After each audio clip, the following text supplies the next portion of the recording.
ابو سعید رضی اللہ عنہ سے روایت ہے کہ وہ رسول اللہ صلی اللہ علیہ وسلم کے پاس آئے، آپ بخار میں مبتلا تھے، تو انہوں نے اپنا ہاتھ آپ کی چادر پہ رکھا، کہا ہے اللہ کے رسول آپ کا بخار تو بہت سخت ہے۔ آپ نے فرمایا بے شک ہمارا حال اسی طرح ہوتا ہے، ہم پر آزمائش زیادہ سخت ہوتی ہے اور ہمارا اجر بھی زیادہ ہوتا ہے، یعنی جس کی آزمائش بڑی اس کا اجر بھی بڑا، جس کی تکلیف زیادہ اس کا ثواب بھی زیادہ۔ پھر انہوں نے پوچھا اے اللہ کے رسول لوگوں میں آزمائش کے لحاظ سے سخت کون ہوتا ہے؟ آپ نے فرمایا انبیاء۔ کہا پھر کون؟ آپ نے فرمایا علماء۔ کہا پھر کون؟ فرمایا نیک لوگ۔ اب ہونا تو یہ چاہیے تھا کہ جو نیک لوگ ہوں، یا عام طور پر لوگ یہی سمجھتے ہیں کہ اگر ہم نیک کام کر رہے ہیں، عبادت کر رہے ہیں، تو پھر ہماری زندگی میں تو کوئی مشکل نہیں ہونی چاہیے۔ نہیں، مشکلیں ہوتی ہیں ان کی زندگی میں، لیکن وہ برداشت کر کے خوشحال ہوتے ہیں، وہ دل سے خوش راضی رہتے ہیں، اور وہ سمجھتے ہیں کہ ہر لمحہ ہمارا اجر بڑھتا چلا جا رہا ہے، لہٰذا یہ چیز ان کو اطمینان دیتی ہے، اور وہ اس پریشانی پہ پریشان نہیں رہتے ہر وقت، بلکہ اللہ سبحانہ تعالیٰ کی طرف رجوع کرتے ہیں۔ نبی صلی اللہ علیہ وسلم نے یہ بھی فرمایا کہ ان کو یعنی نیک لوگوں کو بعض اوقات ایسی تکلیفیں آتی ہیں، کچھ لوگ آزمائش پر بھی خوش ہوتے ہیں بنسبت اس شخص کے جو کچھ دیے جانے پر خوش ہوتا ہے۔ یعنی عام لوگوں کا حال کیا ہوتا ہے کہ جب ان کو کچھ دیا جاتا ہے تو وہ خوش ہوتے ہیں، لیکن انبیاء اور نیک لوگ جب ان پر کوئی تکلیف آتی ہے تو خوش ہوتے ہیں، وہ سوچتے ہیں کہ ہمارے رب نے اس کام کے لیے چنا۔ اب رب کی بڑی حکمتیں ہوتی ہیں، وہ کسی پر اس کی وسعت سے بڑھ کے بوجھ نہیں ڈالتا۔ لا یکلف اللہ نفسا الا وسعها، اللہ کسی جان پر اس کی ہمت وسعت سے بڑھ کے بوجھ نہیں ڈالتا۔ لہا ما کسبت وعلیہا ما اکتسبت، مومن یہی دعا کرتا رہتا ہے ربنا لا تؤاخذنا ان نسینا او اخطانا ربنا ولا تحمل علینا کما حملته علی الذین من قبلنا ربنا ولا تحملنا ما لا طاقت لنا به۔ یعنی جب ان کو تکلیف آتی ہے تو وہ سوچتے ہیں کہ اگر یہ تکلیف ہمارے گناہوں کی وجہ سے ہے تو کہ دعائیں کرتے ہیں یا اللہ تو ہمیں پکڑنا، ہمیں نہ پکڑنا،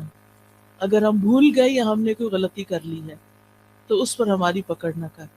اللہ ہم پہ وہ بوجھ نہ ڈال جو ہم سے پہلے لوگوں پہ ڈالے گئے، اللہ ہمیں وہ بوجھ نہ اٹھوا جس کے اٹھانے کی ہم میں طاقت نہیں، جس کی ہم ہمت نہیں رکھتے، یا اللہ اس تکلیف کو اتنا نہ بڑھا دینا کہ ہم اسے برداشت نہ کر سکیں۔ لہٰذا وہ اللہ تعالیٰ کی طرف رجوع کرتے رہتے ہیں اور کہتے ہیں وَلَا تُحَمِّلْنَا مَا لَا طَاقَةَ لَنَا بِهِ وَاعْفُ عَنَّا، ہمیں معاف کر دیجئے، وَاغْفِرْ لَنَا، ہمیں بخش دیجئے، وَارْحَمْنَا، ہم پہ رحم فرمائیے، یا حی یا قیوم برحمتک استغیث۔ مومن پہ جب تکلیف آتی ہے، آزمائش آتی ہے، تو وہ اللہ کی رحمت پکارتا ہے، اللہ کی رحمت کے لیے دعائیں کرتا ہے، وَارْحَمْنَا أَنْتَ مَوْلَانَا، تو ہی ہمارا والی وارث ہے، تو ہی ہمارا مولا ہے، فَانْصُرْنَا عَلَى الْقَوْمِ الْكَافِرِينَ، ہمیں کافر قوم کے مقابلے میں مدد عطا فرما، ہم تیری مدد کے محتاج ہیں۔ اور اس میں آپ دیکھیے کہ اس قوم میں سب سے پہلے تو ابلیس آتا ہے، شیطان آتا ہے، جو وسوسے ڈال ڈال کے اللہ سے بدگمان کرتا ہے، تو یا اللہ ہمیں اس کے مقابلے میں طاقتور کر دے، تو ہماری مدد فرما، ہم پر رحم فرما۔ پھر اسی طرح ہم دیکھتے ہیں کہ نبی صلی اللہ علیہ وسلم ہر طرح کی تکلیفوں سے آزمائے گئے، یتیم پیدا ہوئے، ماں بھی فوت ہو گئی چھوٹی عمر میں، پھر دادا فوت ہو گئے، پھر چچا مددگار تھے عین مصیبت کے سال وہ بھی فوت ہو گئے، بیوی بڑی غمگسار تھی حضرت خدیجہ، وہ بھی فوت ہو گئی، پھر وطن سے پیار ہوتا ہے، حالات اتنے تنگ ہو گئے، آزمائشیں اتنی بڑی، 3 سال تو ایک گھاٹی میں گزارنے پڑے جہاں کچھ کھانے پینے کو نہیں تھا، اور پھر بالآخر مکہ چھوڑنا پڑا، چھوڑتے ہوئے کہا ہے مکہ تو مجھے سب سے پیارا ہے، اگر تیرے رہنے والے مجھے یہاں سے نہ نکالتے میں کبھی نہ جاتا یہاں سے۔ پھر ایک نئی جگہ پر گئے، وہاں جا کر جنگیں مسلط ہوگی، ایک کے بعد ایک سال جنگ آ رہی ہے، جان مال ہر چیز کو خطرہ، خوف، پریشانی، بیماری، کون سی تکلیف تھی جو رسول اللہ صلی اللہ علیہ وسلم پر نہیں آئی؟ پھر آپ کے بیٹے بھی فوت ہو گئے، پھر حضرت ابراہیم جو چھوٹے تھے وہ پیدا ہوئے ماریہ قبطیہ سے، اور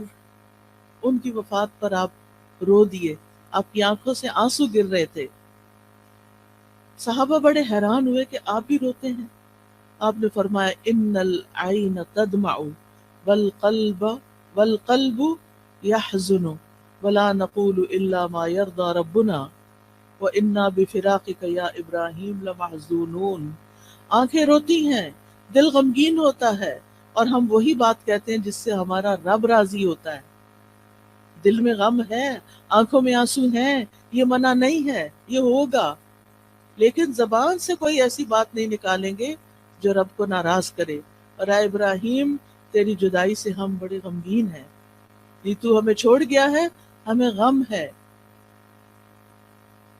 سوال یہ پیدا ہوتا ہے کہ یہ تکلیفیں آتی کیوں ہیں، کیا مقصد ہے ان کا؟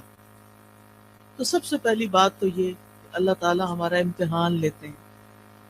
امتحان میں جو کامیاب ہو جاتا ہے اس کے درجے بلند ہو جاتے ہیں، اور جو فیل ہو جاتا ہے وہ نیچے چلا جاتا ہے۔ تو یہ انسان کو بلند درجے دینے کے لیے آتی ہیں۔ حدیث میں آتا ہے بے شک بندے کے لیے جب اللہ سبحانہ تعالیٰ کے ہاں ایک مقام مرتبہ مقدر ہو چکا ہوتا ہے، یعنی اس کو وہ بلند مقام دینا ہے، لیکن وہ بندہ اپنے اعمال کی بنا پر اس تک نہیں پہنچ سکتا، یعنی عمل اس کے کم ہے، درجہ اللہ کے ہاں بڑا لکھا ہوا ہے کہ اس کو یہاں تک پہنچنا ہے، تو اللہ تعالیٰ اسے اس کے اپنے جسم میں یا مال میں یا اولاد کی آزمائش میں ڈال دیتا ہے، کیونکہ اللہ نے اس کو بلند درجہ دینا ہوتا ہے۔ اب انسان سوچتا ہے کہ اور لوگ تو مزے سے جی رہے ہیں، ان کو تو کوئی تکلیف نہیں، وہ تو آرام سے چل لیتے ہیں، مجھے ہی کیوں تکلیف ہے، سب کی اولاد اتنی صحت مند ہے، میرا بچہ کیوں بیمار ہے، سب کے شوہر اتنے اچھے سلوک کرتے ہیں، میرا شوہر مجھے کیوں نہیں پوچھتا۔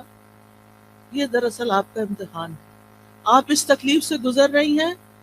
یہ اللہ سبحانہ تعالیٰ کے ہاں آپ کے درجے بلند کر رہی ہے اگر آپ صبر کر رہے ہیں۔ اور پھر یہ کہ جب اللہ تعالیٰ تکلیف دیتا ہے تو جن کے درجے بلند ہوتے ہیں ان کو اللہ تعالیٰ صبر کی توفیق بھی دے دیتا ہے، حتیٰ کہ وہ اس مقام تک جا پہنچتا ہے انسان جو اللہ کی طرف سے اس کے لیے پہلے سے مقدر ہوتا ہے۔